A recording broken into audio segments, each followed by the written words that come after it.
I always believed that the quiet, ordinary rhythm of my life in Briar Glen was all I would ever need, waking before sunrise to the blue-gray hush that wrapped the village like a soft blanket, stepping out of my creaking cottage with a woven basket in hand and letting the dew-soaked path guide my bare feet toward the herb clearing, the cool morning air brushing against my cheeks in a way that always felt like a gentle welcome. Yet even in those peaceful hours, even when everything seemed rooted in simplicity, a part of me sensed the forest watching, breathing, listening, as though the woods themselves held an ancient awareness that reached for me in ways I pretended not to notice, the unnatural silence settling around me like a fragile veil as I walked beneath towering pines and intertwined oak branches, my heart slowing to match the forest's stillness while something deeper whispered warnings I didn't want to hear. And though I tried to ignore the faint shift in the air that brushed the back of my neck, soft as a passing thought, I couldn't deny the unsettling familiarity of it, a gentle hush that made me pause on the path and listen harder than I should have, waiting for a sound that never quite came, except for the echo of my own heartbeat reminding me that my life, peaceful as it was, had never been entirely untouched by the strange, because even as a child I had felt eyes on me from the tree-line, eyes I could never explain, eyes that seemed carved from shadow and silence itself, and though my parents chalked it up to imagination born from old stories, legends of wolves and spirits and lost bloodlines, I knew the difference between fear and intuition, between childish fantasy and the instinctive pull of something real, something ancient, something that felt dangerously close to destiny. But I kept walking, gathering mint and fever leaf in the clearing where moon tears glowed faintly in the half-light, crouching to brush dew from their delicate petals, while that same awareness curled around the edges of my senses, urging me to glance toward the trees even though I told myself not to, not now, not again. Yet I did, and that was when I saw him, or rather the faintest outline of him, a massive wolf-shaped shadow half hidden behind an ancient oak, his form so still and immense that my breath stilled in my throat, and though the dawn light barely touched him, it caught the soft glimmer of gold in one eye and a faint ember-red glow in the other, the soft pulse of it too quiet to be threatening yet far too unnatural to dismiss. Kale, the rogue wolf of legends whispered across the region, a creature of warnings and turning points, a silent presence who interfered only when fate demanded it, watching me now with the same unreadable patience I had felt trailing my life for years, and when I blinked he was gone, swallowed by the forest without a sound, leaving only a lingering warmth in the air where he'd stood, a warmth that vibrated through me and made the world feel shifted, sharper, as though something inside me had been quietly awakened. I returned to the village afterward, trying to settle back into the normal rhythm of the market, arranging herbs on my stall while children ran across the square and shopkeepers exchanged greetings, pretending I wasn't replaying that moment in my mind again and again, the silence, the breath of air, the glowing red eye watching me with a familiarity I couldn't understand, but the memory clung to me like a second skin, and even as clouds drifted lazily above and the day unfolded in its usual gentle pattern, my thoughts kept wandering back to the forest, to Kale, to that presence that had always lingered just beyond the edge of my life.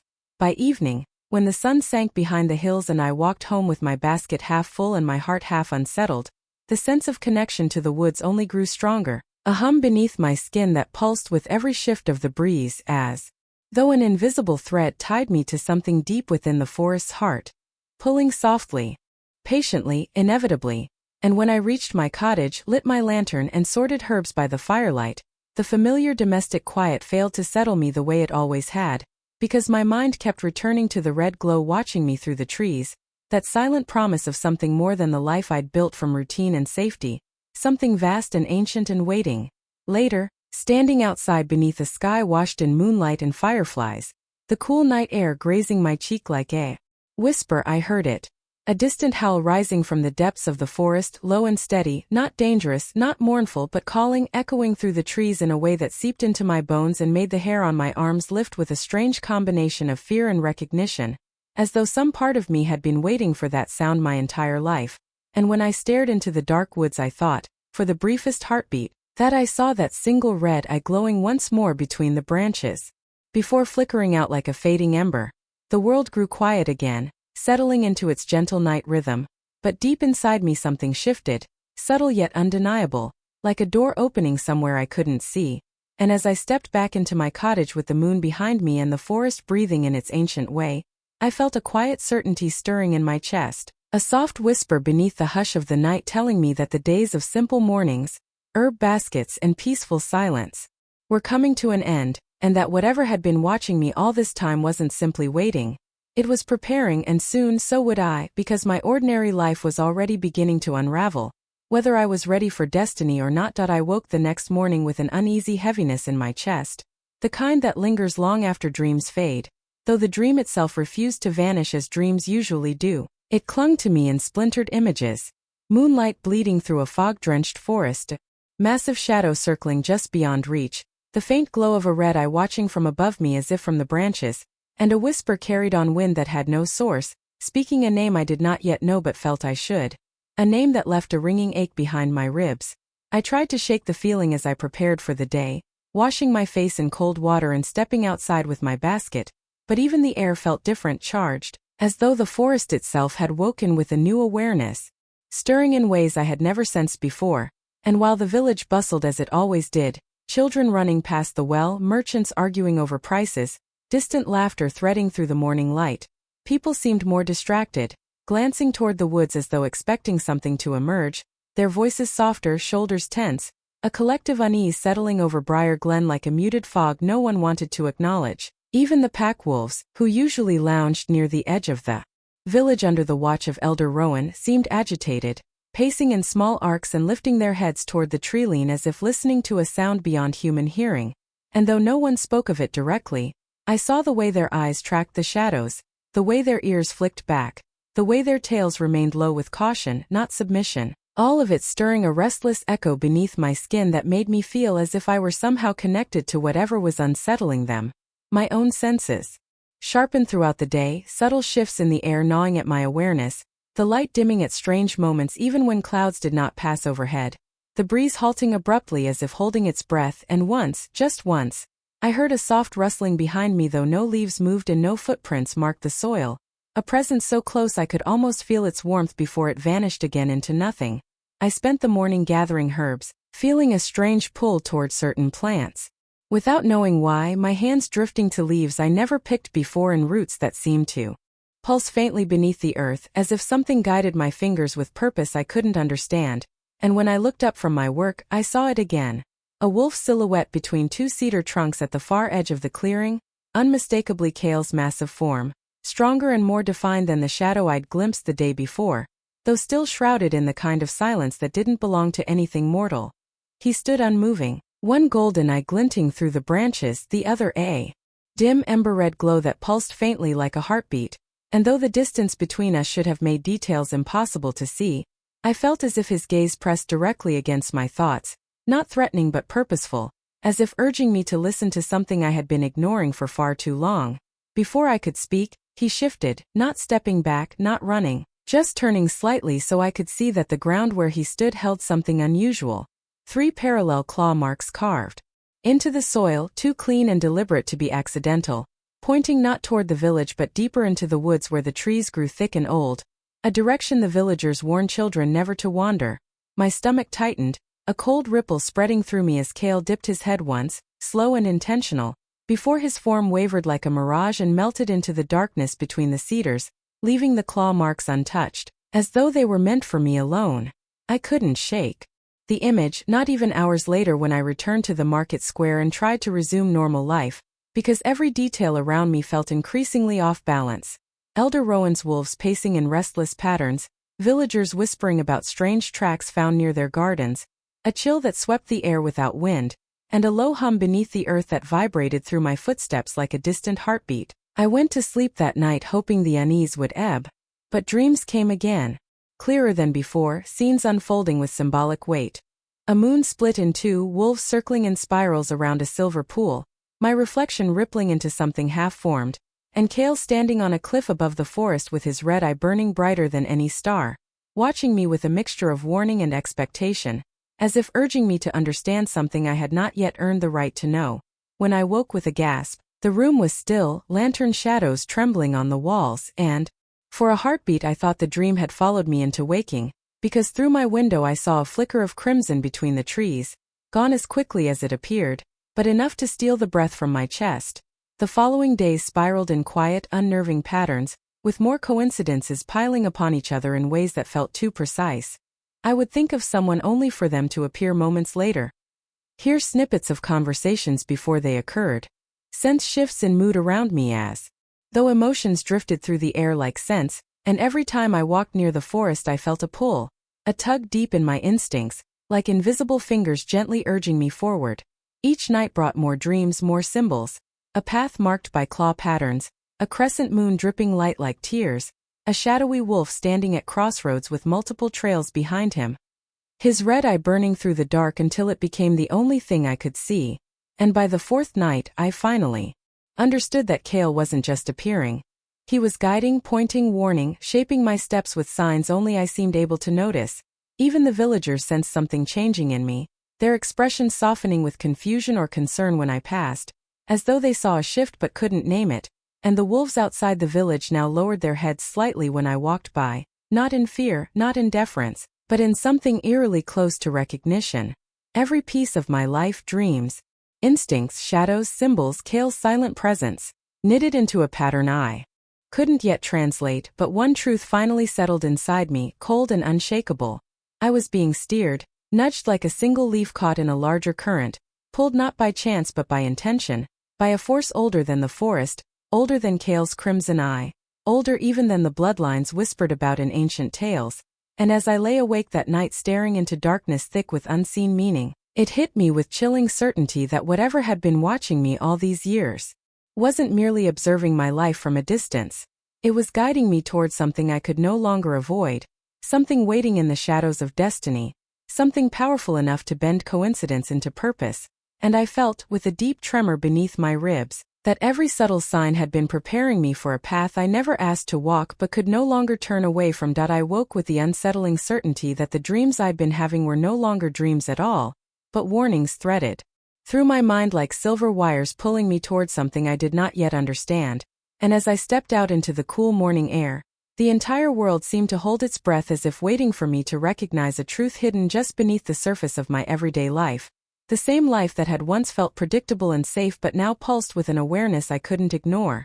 The leaves whispered with an urgency I felt more than heard. The ground hummed faintly beneath my feet as though something ancient stirred far below, and the glances within the pack carried a weight I couldn't interpret, their conversations cutting off the moment I approached, their smiles too tight, too rehearsed, like actors forced to repeat a script. Even the elders seemed restless, gathering in quiet corners as if holding the world together with threads of denial, and in the spaces between those stolen moments, I sensed a presence moving around us, through us, changing us in ways we hadn't yet named. A presence both familiar and unknown, like a story I'd been told as a child but had forgotten how it ended. And then, on the edge of the old meeting grounds where moonlight pooled like liquid silver, I saw him. A figure stepping from the shadows with a confidence that stole my breath, tall and unwavering, carrying an aura that felt carved from command itself, as if the very forest leaned toward him to listen. His eyes, one golden, one dark like a storm waiting to break, met mine with a recognition that made the air collapse between us, and in that instant I understood that this was the one whose arrival my dreams had been preparing me for, the one whose presence made the world feel suddenly too small to contain what was coming, the one who radiated destiny so strongly that even the trees bowed subtly under the weight of it. He didn't speak at first, merely watched me as if seeing every secret I'd ever tried to hide, and as my pulse thundered in my ears, the quiet forest behind him seemed to fold inward, revealing Kale's massive shadow emerging with that silent grace that always made me question whether he was entirely part of this world, his dark fur absorbing the light, his single red eye glowing like a hidden ember, and the new figure, this powerful magnetic alpha or something more than alpha, did not turn, did not react, as if Kale's presence was expected, almost invited. Kale stood behind him like a specter of consequences, the forest tightening around us, and when Kale's gaze locked with mine, the soundless warning that filled the air felt like thunder. Then, breaking the silence with a voice low enough to feel rather than hear, Kale spoke the words that chilled the marrow of my bones. "Your world stands on a lie." The statement rippled through me, unraveling every belief I had leaned on to steady myself these past weeks.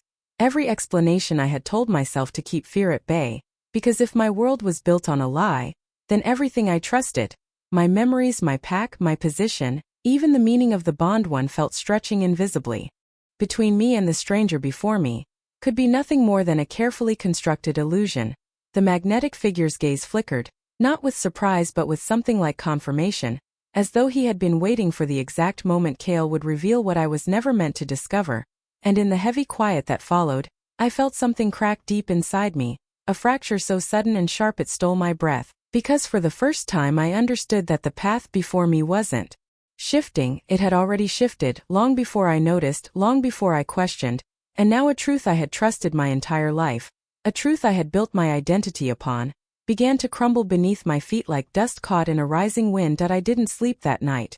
Not truly, because every time I closed my eyes, the boundary between dreams, memories, and visions dissolved into a swirling tapestry of images that felt too vivid to dismiss, too intentional to ignore. And as I lay there, suspended between waking and dreaming, I saw flashes of moments I had lived, moments I had forgotten, and moments I could swear were borrowed from someone else's life entirely. The moon split in two like a cracked mirror. A wolf with silver eyes whispering a name I didn't recognize. The pack standing in a circle around something buried in the earth, their expressions solemn, determined, and terrified. And above it all a voice, my own voice, echoing with a certainty I didn't remember ever possessing, saying, "This is the cost." When the first light of dawn touched my face, I rose unsteady, unsure where my thoughts ended and destiny began. And the forest outside seemed to echo that confusion, its shadows stretching longer than they should, branches leaning inward as if listening for secrets, and a soft hum pulsing through the air like the heartbeat of something ancient awakening after a long slumber. The pack moved strangely that morning, their gazes flickering toward the tree line where that magnetic stranger had vanished hours before. Their voices strained as though they too felt the shift in the ground beneath us but refused to acknowledge it. And when I tried to speak to them, to ask the questions that throbbed in my chest, they answered with half-truths and evasive glances, like people afraid to speak a forbidden word aloud. Each conversation left me more unsettled, more aware of the growing distance between the world I thought I understood and the truth pressing in from all sides. And as the sun climbed higher, warmth failed to reach me, shadows clinging stubbornly to my steps until I finally escaped into the woods, drawn by an instinct I couldn't explain. The same instinct that had guided me for days without my realizing it. The deeper I walked, the more memories surfaced, except they weren't memories I recognized, yet they carried an emotional weight so intense it felt like they were mine. A girl who looked like me standing at the edge of the Moonstone Hollow, her hands glowing with pale light. A solemn vow spoken beneath the blood moon. A wolf with one red eye watching from the tree, lean, silent, waiting. And the pack, younger, rawer, united by something that felt like both triumph and tragedy. But every time I tried to grasp the meaning, the images dissolved into mist. I stumbled upon an old clearing I hadn't visited in years, though my chest tightened with the undeniable feeling that something important had happened there, something I had been made to forget. And as the wind shifted, carrying a faint metallic tang, the earth beneath my feet shuddered softly, spreading goosebumps along my arms. The clearing felt charged, haunted, as if the past were trapped beneath the soil like an imprisoned heartbeat waiting for someone to set it free. That was when I saw the first symbol, a spiral etched into the bark of a fallen tree, glowing faintly before fading, and as I touched it, a rush of images burst through me. Wolves bowing to a figure cloaked in moonlight, a prophecy carved onto stone tablets I had never seen, and the unmistakable silhouette of Cale standing guard over something too precious or dangerous for ordinary eyes. His glowing red eye the sole ember in the darkness. My breath stuttered as the vision twisted into something else. A council of elders gathered around a newborn pup whose heart glowed like molten moonfire, their faces determined yet fearful as they whispered about destiny, danger, sacrifice, and a path that must be hidden at all costs. The scene fractured just as one elder declared, "Only she can bear it. Only she remembers." But I didn't remember. The memories felt like shards of a shattered mirror cutting into my mind, demanding recognition that refused to come. When the vision faded, I found myself kneeling, trembling, and the forest had gone utterly silent. Not peaceful but expectant. I felt it before I saw him. Cale's presence, heavy and deliberate, settling around me like a shadow with intention. When I lifted my head, he stood at the edge of the clearing, his fur darker than the night itself, his red eye glowing faintly as though warmed by secrets he had carried for far too long. He didn't move, didn't speak, just watched me with that unnerving patience that made it clear he knew exactly what storm was unraveling within me. The air thickened with meaning as he stepped closer, silent as a drifting phantom, and when he passed by the tree where the symbol had appeared, The bark shimmered again as though reacting to him, revealing faint lines I hadn't noticed before, lines that, when combined, formed the crest of my pack but altered, fractured, missing a piece. My stomach tightened and more fragments of vision surged through me. The crest whole, glowing, tied to a prophecy of a Luna who would decide the fate of the pack's soul. A betrayal buried so deeply it had become legend rather than memory. And a young wolf me, standing at the center of it all before everything went dark. Kale paused just inches from me, lowering his massive head until his muzzle nearly brushed my shoulder. And as his warm breath fanned across my skin, a sudden clarity burst inside me. The memories weren't from someone else, they were mine, sealed away long ago by the same elders now urging calm and silence. The same elders who had raised me, trained me, and guided me with such careful precision that I now understood it had never been guidance but containment. My heartbeat hammered painfully as truth rushed in like cold water. I had been protected from something not because I was fragile, but because I was pivotal.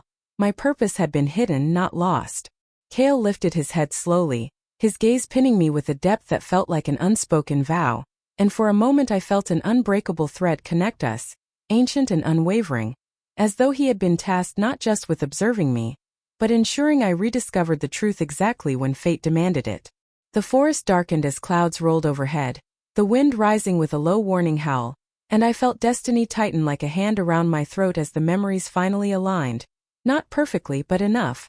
The prophecy spoke of a Luna born under a fractured moon, a Luna whose soul carried the echo of an ancient power capable of reshaping the pack's future. For salvation or ruin, she would be hidden from enemies and sheltered even from herself until the moment her awakening was needed. Her guide would be a wolf marked by shadow and flame, Kale, and the catalyst for her awakening would be the arrival of the one who changes everything. My pulse stopped, restarted, surged. The magnetic stranger from the meeting grounds. The lie Kale had spoken of. The visions. The way the ground had seemed to breathe beneath my feet. All of it connected like pieces of a puzzle I didn't realize I had been carrying my whole life. And in that instant, with Kale watching me as if confirming that I had finally reached the threshold meant for me, I understood the realization that would reshape everything. I wasn't meant to follow destiny. I was meant to decide it. I felt the storm long before it reached the horizon, an invisible pressure building inside my chest, a tightening in the air that mirrored the growing fracture in my heart. And as the days blurred together, trust, once the quiet foundation of everything I believed in, began to tremble beneath the weight of shifting truths I could no longer ignore. The pack moved around me with a strange new hesitance, as though each of them sensed I was standing at the center of something enormous and unnamed. And yet no one dared to ask what haunted my eyes or why my steps seemed measured by fear and purpose in equal measure. And the harder I tried to hold on to the people I had always relied on, the more I realized how far apart we were drifting. Small gestures began to sting. A friend avoiding my gaze when I asked simple questions, an elder pausing too long before answering, whispers falling silent the moment I entered a room. It wasn't hostility but fear, fear of what I might discover, fear of what they could no longer hide, fear of what my awakening meant for all of them. And while part of me ached to cling to the comfort of routine, another part, the part stirred awake by dreams, visions, and Kale's unspoken guidance, knew change was no longer coming. It had already arrived. Even the forest felt it. Every time I stepped beneath its canopy, the trees leaned in, the wind shifted around me as though trying to warn or reassure me. I couldn't tell which, and the ground pulsed faintly with energy that responded to the uncertainty twisting inside my ribs. I sought answers in solitude, hoping clarity would come if I listened closely enough, but every attempt only tangled my thoughts further. The magnetic figure I had met, the one who twisted truth with a glance, lingered in my mind like a song I couldn't forget, and every instinct insisted he was not my enemy, yet every warning I'd ever been taught whispered caution. My heart became a battleground between instinct and logic, destiny and choice, what I knew and what I was only beginning to understand.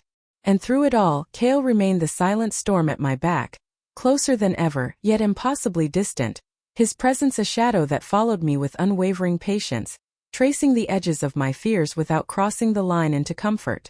Sometimes I felt him before I saw anything at all, the prickling of my skin, the slow rise of cold air across my arms, the faint glow of red just beyond the tree-line that vanished when I blinked. He never spoke, never revealed himself completely, but he lingered like destiny breathing down my neck, heavy and certain, reminding me with every heartbeat that I was not losing my mind. Something real, something vast, was unfolding around me. Trust became a fragile thing, cracking in my hands when I tried too hard to preserve it. Conversations with the elders grew sharp at the edges, their careful half-truths grating against the part of me that had awakened, hungry for honesty. When I pressed them about the visions, the broken crest, the prophecy, they exchanged looks that felt like locks sliding into place, sealing something away from me. One elder placed a hand on my shoulder, her trembling fingers betraying the calm she tried to project, and told me gently, "Some truths do more harm than good." And though her voice was soft, it felt like a blade sliding between old bonds, cutting away the last of my childish trust. I wanted to be angry, but grief rose instead, grief for a world I was losing piece by piece, grief for a version of myself who believed love and loyalty were simple, grief for the certainty that was slipping like sand through my fingers. And as my heart cracked, the visions returned stronger, sharper, no longer content with being ignored. Wolves circling a figure cloaked in moonlight, the pack splitting into two sides under a sky streaked with crimson, a pair of hands mine, reaching toward someone I loved only to pull away as darkness swallowed the space between us. The stranger from the meeting grounds haunted these visions. Like a ghost I had once known, his presence steady, inevitable, intertwined with mine in ways I didn't yet understand. Whether he was meant to save me or destroy everything I stood for, I couldn't say, but I felt a pull toward him that terrified me. A sense that he was the missing piece of a puzzle I had been trying to solve blind. The emotional strain became unbearable the night the storm finally broke across the sky, lightning tearing open the clouds like the world itself was screaming out the tension I held inside. Rain fell in cold sheets as I ran through the forest, fleeing the suffocating press of unanswered questions, the panic of a truth too big to swallow, and the suffocating ache in my chest that came from knowing the people I loved had shaped my life with deception. Thunder cracked overhead as I reached the clearing where the symbol had once glowed, and for a moment I stood there shaking, drenched, breathless, feeling the weight of every choice I had avoided pressing down on me. That was when Cale appeared, not as a distant shadow, not as a flicker of red light, but fully, powerfully, stepping from the darkness like a piece of the storm itself made flesh. His fur gleamed wet under the lightning, muscles rippling beneath the shadowed lines of his form, and his red eye glowed like a burning ember in the downpour. He circled me slowly, deliberately, his presence wrapping around me like an embrace I wasn't meant to touch, and though he still didn't speak, something inside me broke open at the sight of him. I felt the truth he carried, not in words but in the deep, resonant thrum of energy in the air, as though he were urging me to listen not to others, but to the storm within myself. And it was in that moment, with rain soaking through my clothes and thunder shaking the ground beneath me, that I realized what the visions had been trying to show me, what the elders had been trying to hide. My path was splitting in two, and choosing one meant losing the other. The stranger who pulled at my heart was part of my destiny, but the pack that had raised me, loved me, sheltered me, even through deception, was also part of my soul. I could protect one but not both. I felt it in my bones, in the trembling earth, in Cale's steady gaze. Loyalty or destiny? Family or fate? Both choices would tear me apart. Lightning carved the sky again, illuminating the forest in stark white, and in that moment, I felt something inside me crack. Not a breaking but a surrendering. I knew what I had to do. I stepped back from the path leading home, the path that had shaped every memory, every hope, every love I had ever known, and felt the hollow ache of sacrifice settle in my chest. Turning away felt like tearing out a piece of my own heart, but destiny was pulling me forward, relentless and merciless. Cale lowered his head, acknowledging my choice, and the grief that swept through me was so deep I could barely breathe. I whispered a goodbye, soft, broken, meant for the pack that would wake tomorrow and discover I was gone, and the storm swallowed my words as I stepped into the unknown, leaving behind the world I had always fought to belong to. Some sacrifices aren't made with pride, but with trembling hands and a shattered heart, and walking away from everything I loved felt like the first true step into destiny's arms. I walked through the forest as though stepping across the seam between two worlds, each breath a quiet acceptance of the truth I had spent my life circling without ever fully seeing, and with every step, the weight of my choice settled more firmly across my shoulders, not as a burden, but as a mantle finally reclaimed. The storm had passed, leaving behind an otherworldly hush, the kind that follows revelation, and the air shimmered faintly as if holding its breath, waiting for what I would do next, for what I would become. My heart still ached with the echo of sacrifice, tender and raw, but beneath the pain grew something steadier, stronger. An awakening that threaded itself through my bones like fire weaving itself into iron. The visions that once tormented me now felt like memories, belonging to me as surely as my own heartbeat. And while I didn't understand every piece, I no longer resisted the truth buried inside them. I was the Luna named in the prophecy, the one hidden, the one protected, the one who would decide the fate of the pack. Not by following orders, not by clinging to tradition, but by stepping into a destiny woven from both light and shadow. The forest recognized the shift. Trees bent slightly as I passed, their leaves quivering as though whispering blessings in a language older than our bloodlines, and the ground beneath my feet thrummed with an ancient pulse that felt like a welcome long overdue. As I reached the heart of the woods, a place I had only seen in dreams, the last threads of doubt loosened. Moonstone Hollow lay before me, silent and shimmering, the earth marked with faint symbols that pulsed with pale light, arranged in patterns I now instinctively understood. Each line, each curve, each rune carried the memory of every Luna before me, their strength humming through the air like a quiet chorus reminding me that I was not alone, even when the world felt unbearably empty.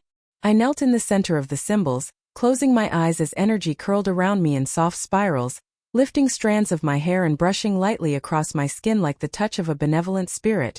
Images flickered behind my eyelids, wolves running beneath twin moons, the pack united under a single heartbeat, the stranger whose presence braided itself with mine like a thread of fate, and Kale, always Kale, watching from the edges, guiding without ever claiming, guarding without ever asking to be seen. His presence drifted toward me then, silent but unmistakable, the forest shifting in a subtle ripple that announced him in a way more profound than sound.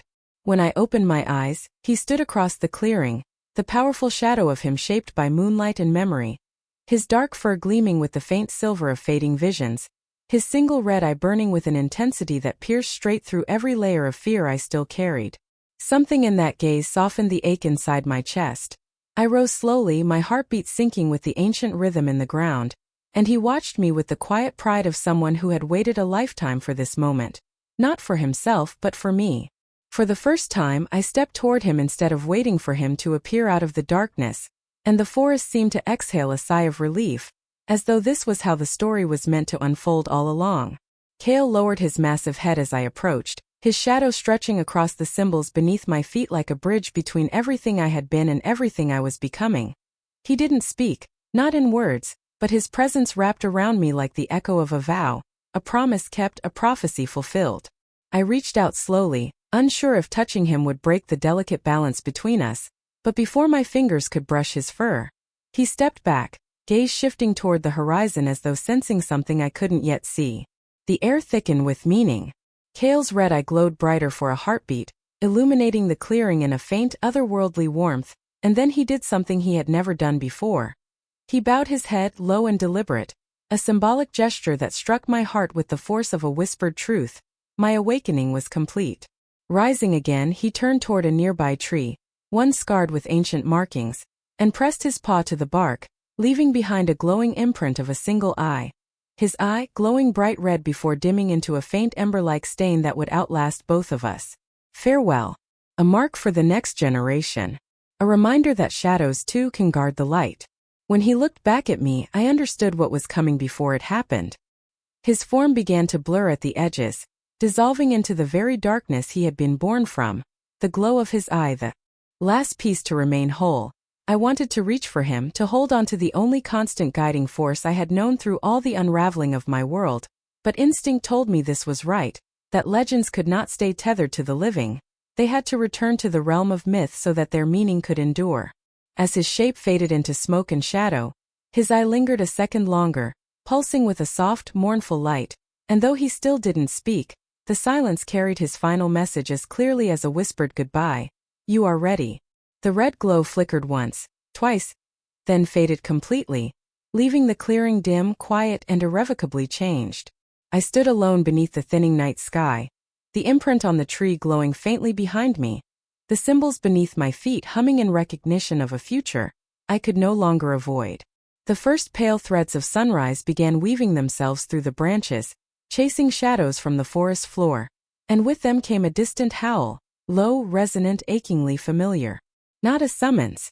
Not a warning. A benediction. A final echo of the red-eyed wolf.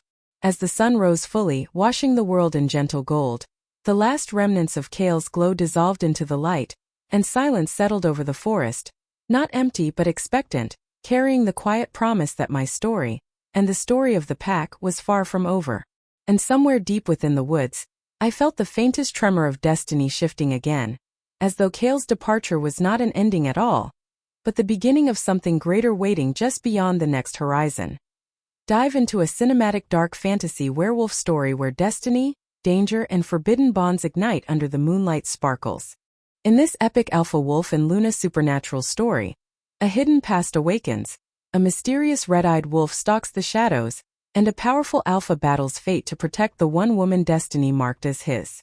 This emotional werewolf romance blends heart-pounding tension, pack politics, mystical curses, and breathtaking twists, as the Luna uncovers secrets that could destroy or save the entire pack. Every moment pulls you deeper into a world of dark fantasy, pack destiny, alpha power, omega resilience, and soul-binding choices.